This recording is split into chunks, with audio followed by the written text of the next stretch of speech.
The wind that scoured the plains near Providence Creek wasn't just wind, it was judgment. It was a fine, sharp grit that got in your eyes and in your soul, and for a year, Eleanor Vance had felt it every single day. 1 year a widow, 1 year an outcast. Her husband, Arthur, had been a good man, a quiet man, but his death didn't just leave her alone. It made her a problem the town solved by looking right through her. Her life was a simple, hard rhythm. Tend the patch of dirt Arthur called a farm. Walk into town for supplies, feeling the weight of a dozen pairs of eyes on her back. Stand at the counter in Blackwood's Mercantile, staring at a sack of flour while the owner, Amos Blackwood, a man whose soul was as starched as his collar, tallied her bill like he was counting her sins. The loneliness was a living thing, a ghost that sat at her table, that lay in the empty half of her bed. The silence in her cabin was so deep, so absolute. She could hear her own heart beating, a lonely drum in the middle of nowhere. She figured this was it. This was the rest of her life. The town saw a stubborn woman who kept to herself. They didn't see the woman who cried at night, not for the husband she'd lost, but for the crushing emptiness of it all. Then came the storm. It rolled in one evening as the sky turned the color of a fresh bruise, and it hit with the crack of a whip. Rain fell in solid walls, turning her yard into a churning sea of mud. And in a moment of quiet between claps of thunder, she heard it. A sound that didn't belong to the storm. A low, guttural groan. The sound of an animal in its final agony. Every sensible part of her screamed to stay inside, to lock the door and pretend she'd heard nothing. But some small, forgotten piece of her, a piece that wasn't yet dead, was pulled by that sound. She grabbed Arthur's old coat, lit a lantern, and stepped out into the raging dark. The wind tried to kill the tiny flame, tried to push her back. But she leaned into it, her boots sinking in the mud, following that sound into the teeth of the storm. She found him by the creek, half in the water, half out. He was a native man, his chest bare and streaked with rain and blood. A deep gash bled freely from his side. A broken arrow shaft jutted from his shoulder. When his eyes flickered open, they weren't afraid. They were filled with a pride that burned hotter than her lantern's flame. He was a warrior. She knew it in an instant. And in this part of the country, a Lakota warrior was a death sentence. To the folks in Providence Creek, he was the devil himself. Helping him wasn't just foolish. It was treason. The town that already shunned her would utterly destroy her. They would burn her out, or worse. Turn back, her mind screamed. Let the storm take him. But as the lantern light danced across his face, she didn't see the savage from Preacher Blackwood's sermons. She saw a man, dying on her land. And in that moment, the vast, silent emptiness inside her found a single point of focus. To leave him here to die would be to kill the last good part of herself. Eleanor Vance waded into the freezing, rushing water, and with a strength forged by a year of breaking her own heart against this hard land, she began to drag him from the creek. It was a nightmare of mud and water. He was a dead weight of solid muscle, and the only sound he made was a pained grunt every time she jostled him. She hauled him across the yard, the rain blinding her, her lungs burning. The barn was their sanctuary. It smelled of hay and dry earth, a different world from the storm outside. She laid him on a bed of straw in an empty stall, his breathing shallow and fast. The truth of what she'd just done crashed down on her. She had just invited the town's worst nightmare into her home. If they found him, there would be no questions. Her shunning would become a firestorm. They'd call her a traitor, a whore. They would take everything she had left, but looking down at his still form, a spark of defiance lit in her chest. Let them. What else could they take? Her husband was gone. Her name was already mud. This insane, reckless act of kindness was the first thing she'd done in a year that felt truly her own. She got to work. Her hands shook, but she forced them steady. She tore strips from one of Arthur's old shirts, a pang of memory hitting her so hard she almost buckled. She pushed it down. The cut in his side was from a knife, deep and clean. She washed it as best she could. The arrow was worse. It was barbed. Pulling it out the wrong way would kill him. He was awake through most of it, his dark eyes watching her every move. He never cried out. Not when she cleaned the wound, not when she probed the angry flesh around the arrowhead. He had a stillness, a mastery of pain that she recognized. It was a silent conversation. Her gentle hands said, "I mean no harm." His endurance said, "I trust you." After what felt like an eternity, she knew the arrow had to come out. "This will hurt," she whispered, her voice sounding like a cannon in the quiet barn.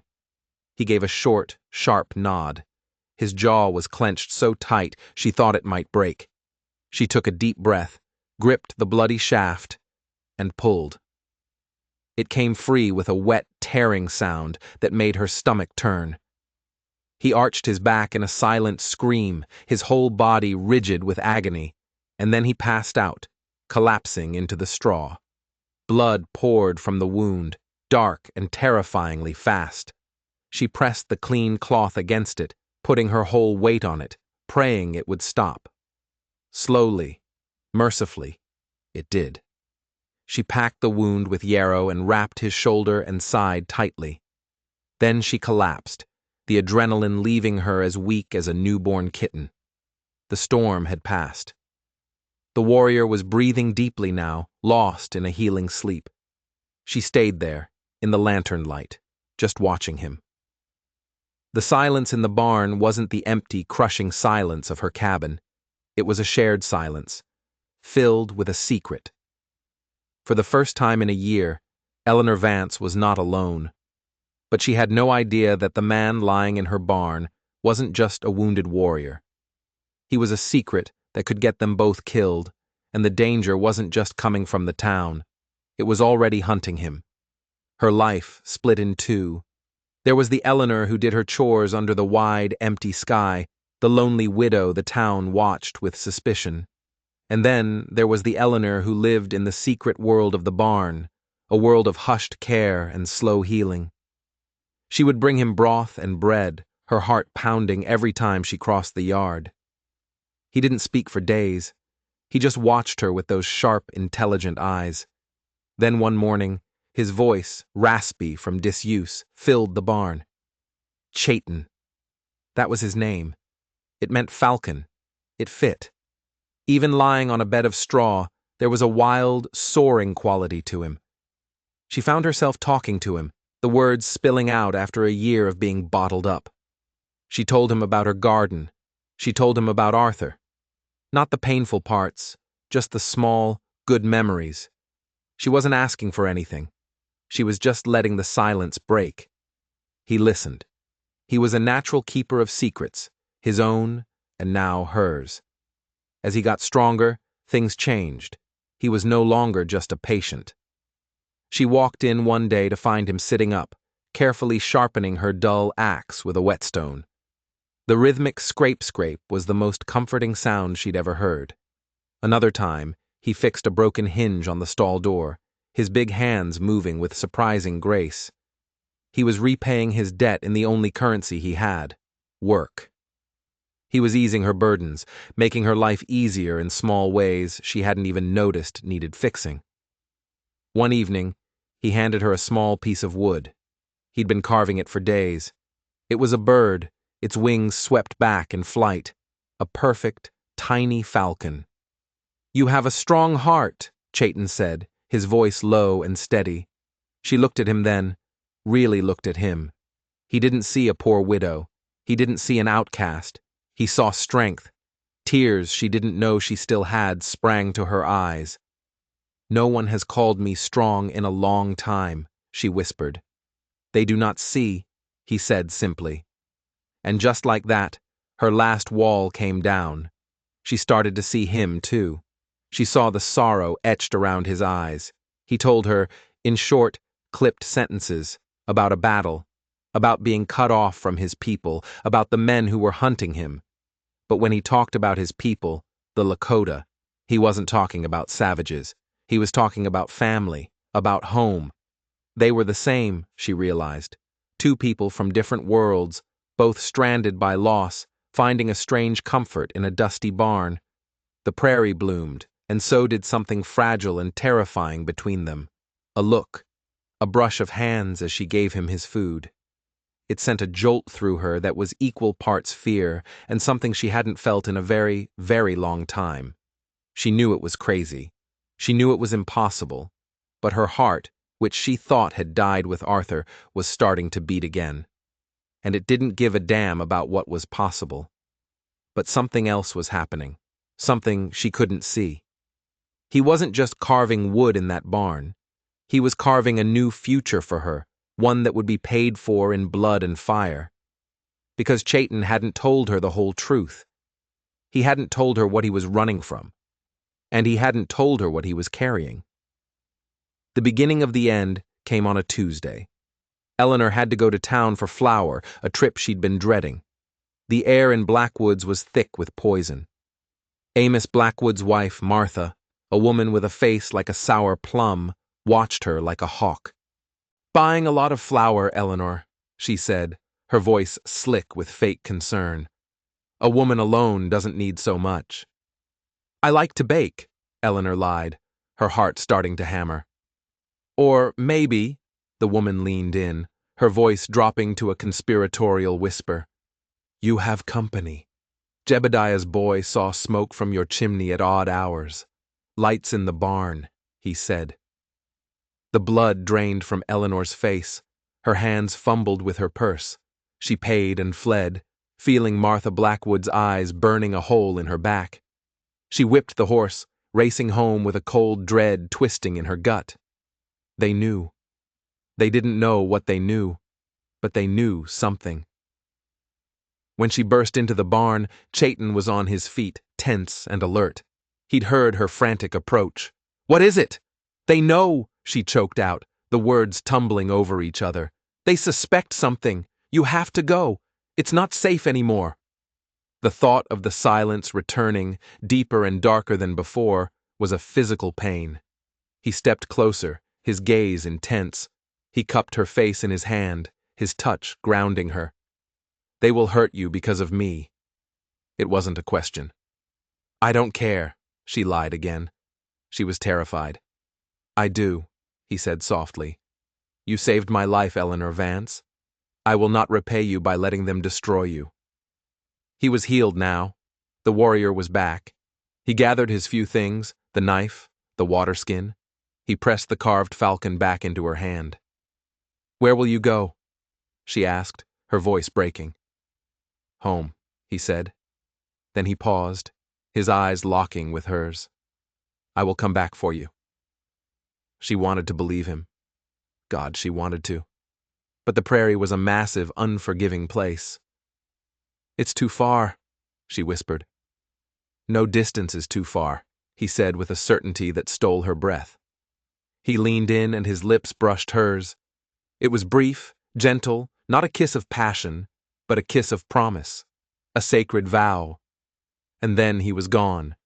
He slipped out the back of the barn and melted into the tall grass, like a ghost. She stood there, clutching the wooden bird, the feeling of his lips still on hers. The silence that crashed down around her was the worst yet. Because now it wasn't just empty. It was filled with the shape of him. She thought his leaving would save her. She was wrong. It just sealed her fate. His absence was all the proof they needed. She had harbored the enemy. She had betrayed her own kind. Providence Creek didn't believe in mercy. It believed in punishment. But there was another reason they wanted her gone. A reason that had nothing to do with Chayton and everything to do with her husband, Arthur.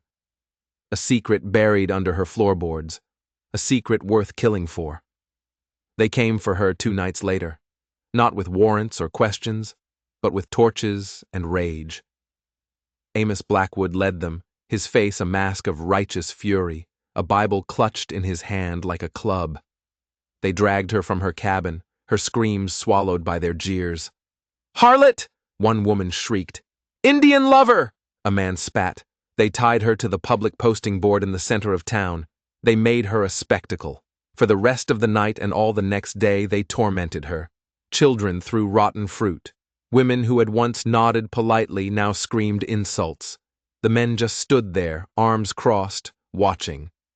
Her humiliation seemed to make them feel clean. Eleanor endured it. She retreated to that hard, silent place inside herself.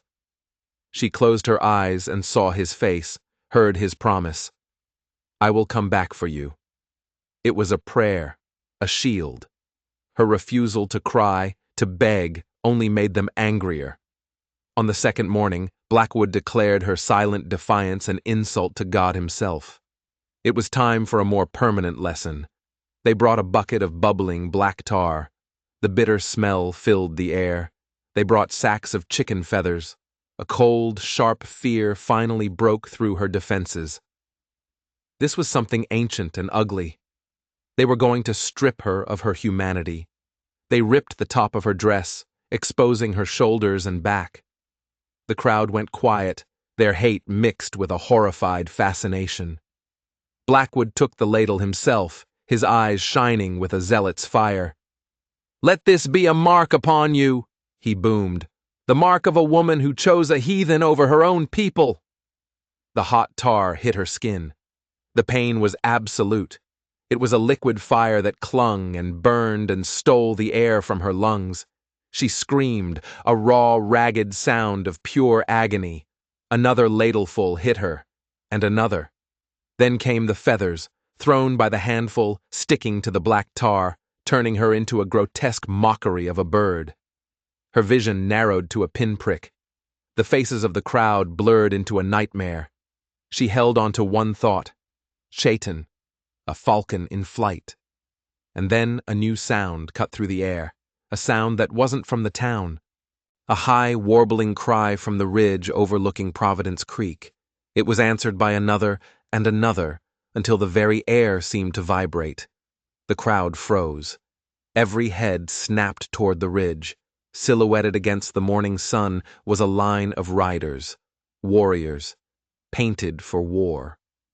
And at their center, on a jet-black horse, was Chaitan. He was not a wounded refugee anymore. He was a war chief, and he radiated a power that made Amos Blackwood look like a frightened child. The mob's courage vanished. They had tormented one woman. He had brought an army. With a single sharp cry, Chaitan spurred his horse forward, and the line of warriors flowed down the hill like a river of vengeance. The thunder of their horses' hooves was the sound of doom. They poured into the town, surrounding the square. The townsfolk scattered like rats. Only Amos Blackwood stood his ground, his face the color of ash. Chaitan reined his horse to a stop, right in front of him. He dismounted. He didn't speak. He didn't have to. The cold fury in his eyes said it all. He looked from Blackwood's terrified face to the broken, tarred figure of Eleanor, slumped against the post. A wave of pain crossed his features, instantly replaced by a resolve as hard as granite. He walked past Blackwood, pulled his knife, and with two swift cuts, severed the ropes binding Eleanor's wrists. She collapsed, and he caught her. He wrapped his own heavy blanket around her, hiding her shame from their eyes. He lifted her as if she weighed nothing. Cradling her to his chest, he turned to face Blackwood. His voice, when he finally spoke, was low and clear, and carried the weight of death. "This woman showed me kindness," he said, his eyes sweeping over the terrified faces. "You call her a sinner. I call her my wife." The words hung in the air, a stunning condemnation. "You have shamed her," he continued, "but you have shamed yourselves more. You will not see her again, and you will pray to your God that we do not see you again." He mounted his horse, settling her in front of him. With a sharp command in his own language, the warriors parted, and he rode through. A silent, powerful tide flowing back out of the town, leaving nothing behind but the stench of tar and the stain of their own cruelty. As they rode for the ridge, Eleanor leaned against his chest, drifting in a fog of pain and relief. She felt like she was finally going home. But what she didn't know, what Chayton hadn't told her yet, was that this wasn't just about revenge. It was about justice. The kind of justice her husband Arthur had died for. And the proof was still hidden back in that little cabin. The journey was a waking dream. Eleanor floated on a sea of pain, anchored only by the solid presence of Chayton's arms around her. The world was simple, the warmth of his body, the soft wool of his blanket, the wind on her face. At their first camp, an older woman with kind, wrinkled eyes began the slow, agonizing process of cleaning the tar from her skin. Her name was Wiyaka, and she used animal fats and soft cloths, working with a patience that was a balm to Eleanor's soul. Every touch was fire, but it was a healing fire, washing away not just the tar, but the hate that came with it. Lying by the fire, under a billion stars, surrounded by the soft murmurs of the Lakota language, Eleanor felt the old her, the widow, the outcast, being peeled away. They weren't just cleaning her skin, they were cleansing her spirit. They arrived at Chayton's village at sunset. It was a living, breathing community of painted lodges nestled in a river valley. Children laughed, dogs barked, and the air smelled of wood smoke and cooking meat. It was the complete opposite of the rigid, fearful silence of Providence Creek. He carried her to his lodge, the largest one, and Wiyaka continued her work, applying soothing salves that smelled of mint and earth. The physical wounds began to heal, leaving a network of pale scars on her back and shoulders. But the real healing happened on the inside. She learned the rhythms of the village. She learned new words. She learned to grind corn with the other women, her hands growing strong in a new way. They taught her their intricate beadwork, telling stories in color and pattern. They didn't pity her. They respected her. She was Chetan's wife, the woman he had ridden back for. That was all that mattered. One evening, sitting by the fire in their lodge, Chetan finally told her the rest of the story. The men who had been hunting him weren't from a rival tribe. They were white men, led by a ruthless tracker named Silas Kane, and they weren't just trying to kill him. They were trying to get something he was carrying. Before the battle, Chayton explained, his voice low, I was given this. He pulled a small, worn leather pouch from inside his shirt. He opened it and carefully unfolded a yellowed piece of paper, covered in elegant script and official-looking seals. It is a treaty, he said, signed by my grandfather and the government soldiers long ago. It proves that the land Providence Creek is built on was given to my people, forever. The treaty was stolen, hidden for a generation. Eleanor stared at the document. It was a ghost, a piece of paper that could rewrite history. Blackwood's father was the one who stole it, Chayton continued. He led the massacre that drove my people from that valley. Amos Blackwood knows this document exists. He lives in fear of it being found. Suddenly, it all made sense. The town's fear. Blackwood's particular hatred. It wasn't just prejudice. It was the desperate fear of a thief about to be exposed. But how did you know? Eleanor asked. How did you know about the treaty? Chayton looked at her, his expression softening. I did not find it alone. I had a friend in Providence Creek, a white man who believed in justice. He learned the story of the stolen land, and he wanted to make it right. He is the one who told me where to look. He paused, his gaze holding hers. His name was Arthur Vance. The world tilted on its axis. Arthur. Her quiet, sensible Arthur was a secret revolutionary. He was helping you? She whispered, her mind reeling. Yes, Chayton said. I was on my way to meet him, to give him the treaty so he could take it to the authorities. But I was ambushed by Kane's men. Arthur must have known I was in trouble. The pieces clicked into place with horrifying speed. Arthur's death. They'd told her it was a farming accident, that he'd been careless. It was a lie. He hadn't been careless. He'd been silenced. They had murdered her husband. The grief she thought she had processed came rushing back, but this time it was different. It was sharp, jagged, and fueled by a white-hot rage. Her husband hadn't just died. He had been stolen from her, and the man responsible was Amos Blackwood.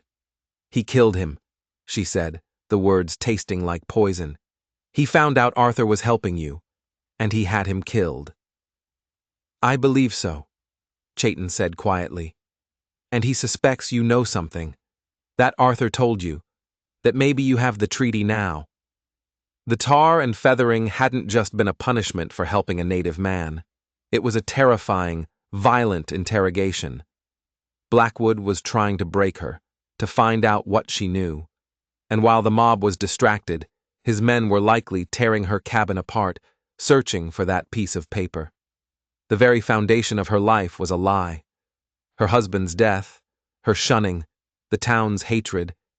It was all part of a massive, bloody cover-up. Chayton took her hand. "Arthur was a brave man, a good man. His fight is now our fight." She looked from the treaty in his hand to the fire in his eyes. He hadn't just saved her from a mob.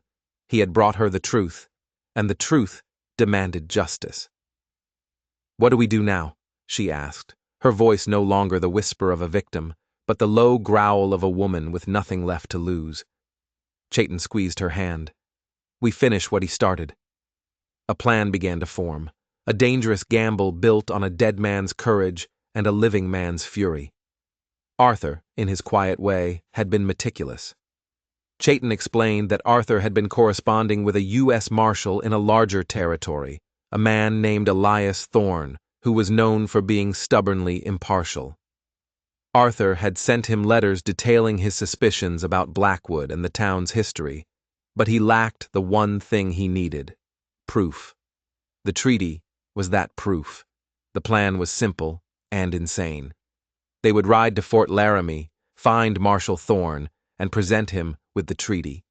It was a journey of hundreds of miles through hostile territory, with Silas Kane and his hunters undoubtedly still searching for them, and Blackwood's influence spreading like a disease. But it was their only chance. Leaving the village was hard. Eleanor had found a home there, a family. Wiyaka pressed a small pouch of herbs into her hand for healing, and the other women embraced her, their silent support a shield around her. They set out at dawn, just the two of them, traveling light and fast. They rode hard, speaking little, communicating in glances and gestures. The prairie that had once been the backdrop to her loneliness was now a thing of breathtaking beauty. Chayton taught her how to read the land, to find water, to move without leaving a trace. He was a part of this wild country, and she was beginning to feel a connection to it herself. The ghosts of her past were being burned away by the sun and scoured by the wind. On the 5th day, they saw smoke on the horizon, where there should have been none. Chayton reined in his horse, his body instantly tense. "Kane," he said, the name a curse. They watched from a low ridge as a half-dozen riders, Silas Kane among them, interrogated a small group of trappers. The scene was brutal and efficient. When the trappers couldn't provide the information Kane wanted, he and his men rode off, leaving the trappers' camp in flames. Fear, cold and familiar, tried to grip Eleanor. But this time, it was different. She wasn't a helpless victim anymore. She was a woman on a mission. "They're heading north," she observed, her voice steady. "They think we're running back to your people." Chayton nodded, a flicker of grim approval in his eyes. "We go west." They changed direction, pushing their horses harder, the image of Kane's cruelty fueling their urgency. Days blurred into a grueling rhythm of riding, hiding, and pushing forward. They grew closer, their shared purpose forging a bond stronger than steel. One night, huddled by a smokeless fire, Eleanor finally asked the question that had been haunting her. Why did Arthur do it? Why risk everything? Chayton looked into the darkness for a long moment. "He told me that a man cannot own the land any more than he can own the sky. He said the line between what is right and what is easy is where a man finds his soul." Your husband had a strong soul, Eleanor. The words were a gift, a final piece of her husband she could hold on to. He hadn't just been a quiet farmer. He had been a giant. They were a week out from Fort Laramie when their luck ran out. They were crossing a shallow river when the first shot rang out, kicking up a spray of water beside Eleanor's horse. Kane and his men were on them, appearing on the riverbank as if from nowhere. The chase was a desperate, chaotic scramble. Bullets whizzed past their heads.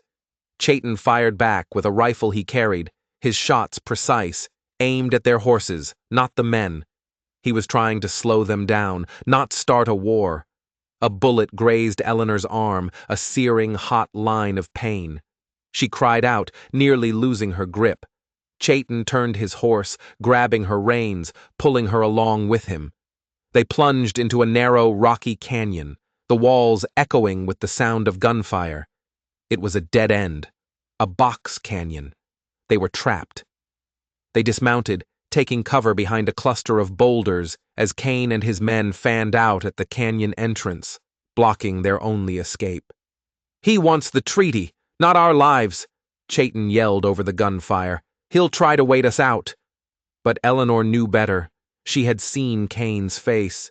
He wasn't a man who left witnesses. "He'll kill us both, Chayton! He has to!" The sun began to set, painting the canyon walls in blood-red light. Their water was low, and Eleanor's arm was throbbing. Despair began to set in. It seemed they had come all this way just to die in a rocky cage. Chayton looked at her, his face grim in the fading light. "Arthur told me about this canyon," he said, his voice barely a whisper. "He said the old ones used it as a place of refuge. He said there is a way out, a spirit trail." Eleanor stared at him. A secret passage? It sounded like a child's story. But as she looked at the sheer rock face behind them, she saw it. A series of handholds and footholds, nearly invisible, carved into the stone, leading straight up into the darkness. It was a terrifying, near-vertical climb. But it was their only hope. Waiting for the deepest dark, just before the moonrise, was the longest hour of Eleanor's life. The silence from Kane's men was more unnerving than the shooting. They were waiting, confident. "I will go first," Chayton whispered. "Follow my exact path. Do not look down." He pressed the leather pouch containing the treaty into her hands. "If I fall, you do not stop. You climb. You get this to Thorn. You finish this." The thought was unbearable, but she saw the iron will in his eyes. This was bigger than them. It was about Arthur. It was about his people. It was about justice. She nodded, her throat too tight to speak. He moved like a shadow, melting against the rock face and starting to climb. His movements were fluid, certain. Eleanor took a deep breath, the smell of dust and fear in her lungs, and followed. Her world shrank to the few feet of rock in front of her. Her fingers, raw and scraped, searched for the next hold. Her boots, slick with her own sweat, struggled for purchase. Her wounded arms screamed in protest. She didn't dare look down. She just focused on the sound of Chayton's steady breathing above her. They were halfway up when a shout echoed from the canyon floor. They had been spotted. A shot rang out, the bullet striking the rock just inches from her head, showering her with stone splinters. Panic seized her. Her foot slipped. For one terrifying second, she dangled by her fingertips, her body screaming to let go. "Eleanor!" Chayton's voice was a lifeline in the dark. "Do not look down. Look at me." She forced her head up. He was just a few feet above her, his hand reaching down. "Give me your hand!" Another shot ricocheted off the wall. She reached, her fingers straining, and grasped his. His grip was like iron. He held her steady while she found her footing again. They scrambled the rest of the way, bullets pinging around them, and collapsed over the canyon rim, their lungs heaving. They didn't stop. They ran. They ran until the sounds of the canyon were gone, until their legs gave out. They had escaped. But they both knew Kane wouldn't give up. He would circle the canyon. He would pick up their trail. The race was still on. They arrived at Fort Laramie 2 days later, looking like ghosts. They were exhausted, filthy, and wounded, but they were alive. The fort was a bustling, noisy hub of soldiers, traders, and settlers. It was another world. Finding Marshal Elias Thorne was easy. He was a tall, weary-looking man with eyes that had seen too much. He listened to their story in his small, cluttered office, his expression unreadable. He listened to Eleanor talk about Arthur's murder. He listened to Chayton explain the ambush. Eleanor could see a flicker of skepticism in his eyes. It was a wild story. Then Chayton placed the treaty on his desk. Thorne picked it up, his fingers surprisingly gentle. He read it, his eyes scanning the faded ink. He was silent for a long, long time. He looked up, and the weariness in his eyes had been replaced by something else. A hard, cold anger. "I knew Arthur Vance," Thorne said, his voice a low rumble. "He wrote to me for months. A good man. An honest man. I told him I couldn't act on suspicion alone." He tapped the treaty with his finger. "This is more than suspicion. This is proof." He stood up, the full authority of the law settling on his shoulders. Amos Blackwood and Silas Kane have a lot to answer for. But just as a wave of relief washed over Eleanor, the office door burst open. A dusty, frantic-looking deputy stood there, his hand on his pistol. "Marshal, it's Silas Kane. He's here, in the fort, and he's got a warrant for the squaw's arrest, for the murder of her husband, Arthur Vance." The world stopped. A warrant. For her.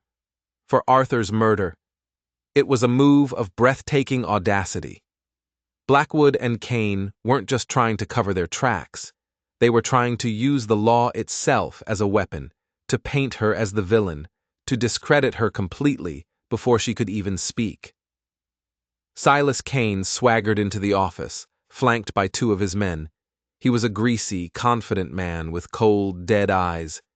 He smirked when he saw Eleanor and Chayton. "Marshal Thorne," he said, his voice dripping with false respect as he handed over a piece of paper. "Warrant signed by Judge Peters in Providence Creek. Seems this woman killed her husband to run off with her savage lover. We tracked 'em all this way to bring 'em to justice." Marshal Thorne looked at the warrant, then at Kane. His face was a stone mask.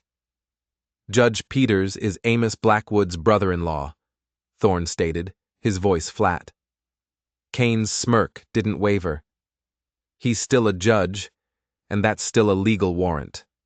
I'm taking the woman." "No," Chayton said, stepping in front of Eleanor. His hand rested on the hilt of his knife. Kane's men drew their guns. The small office was suddenly a powder keg, ready to explode. "Stand down," Thorne commanded, his voice cracking like a whip. He looked from Kane's smug face to Chayton's furious one. He was caught between a corrupt warrant and an undeniable truth. He looked down at the treaty on his desk. "This warrant accuses Mrs. Vance of a crime committed in Providence Creek," Thorne said slowly, thinking aloud. "Therefore she must be returned to Providence Creek to face these charges." Hope plummeted in Eleanor's chest. He was going to hand her over. "However," Thorne continued, a dangerous glint in his eye, "given the unusual circumstances, I feel it is my duty as a U.S. Marshal to personally escort the prisoner, to ensure she receives a fair trial." He looked directly at Kane. "And I'll be deputizing a local guide to assist me. Chayton here knows the land better than anyone." Kane's smirk finally faltered. He knew what this meant. Thorne wasn't just escorting a prisoner, he was launching an investigation. The ride back to Providence Creek was the most tense journey of Eleanor's life. It was a strange procession. Thorne and his deputy, formal and official. Chayton, a silent, watchful shadow, and Kane and his men, forced to ride alongside them, their role as bounty hunters now twisted into an uneasy escort.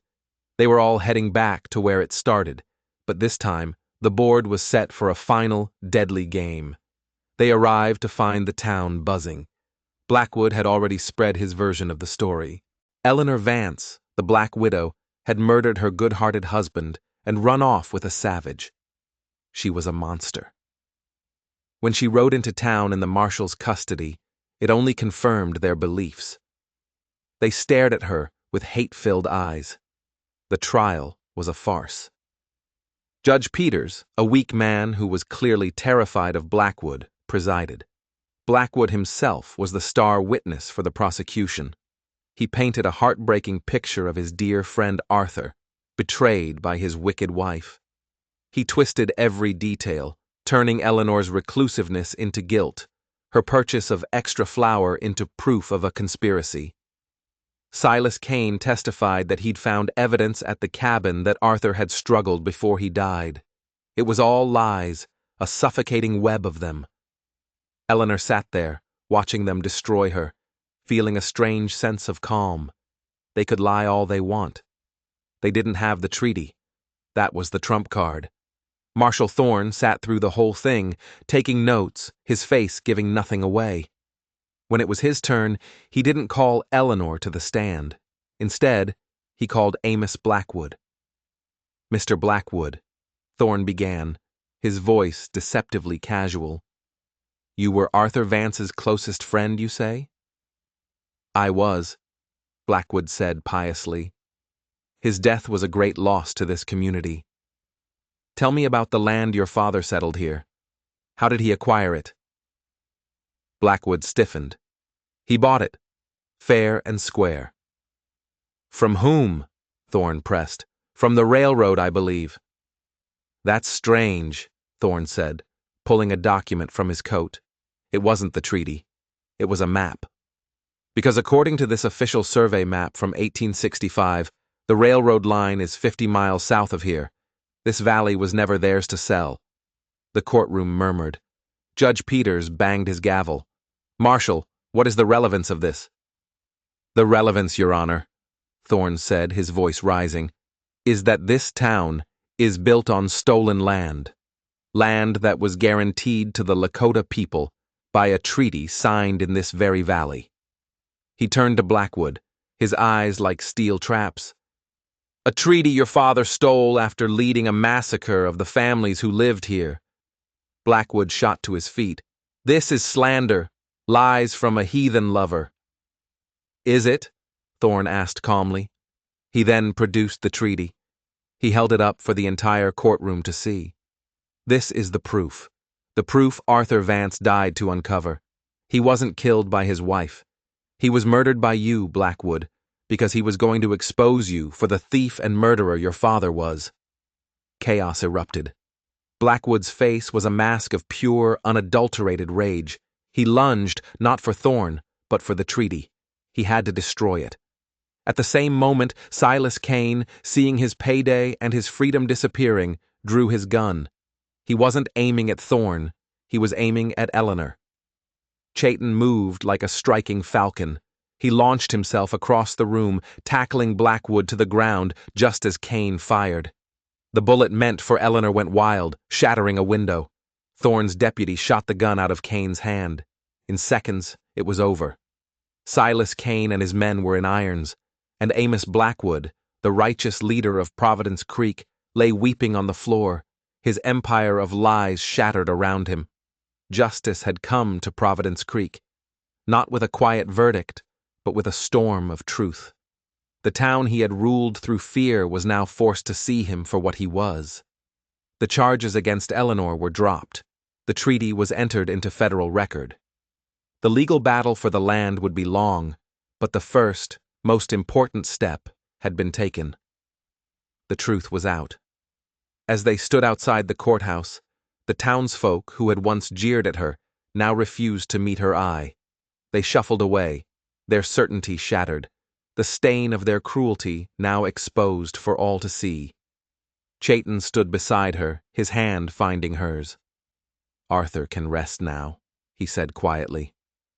Eleanor looked up at the vast prairie sky. The wind that blew didn't feel like judgment anymore.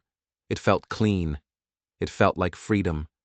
She had lost a husband, a home, and a life she thought she knew. But she had found the truth.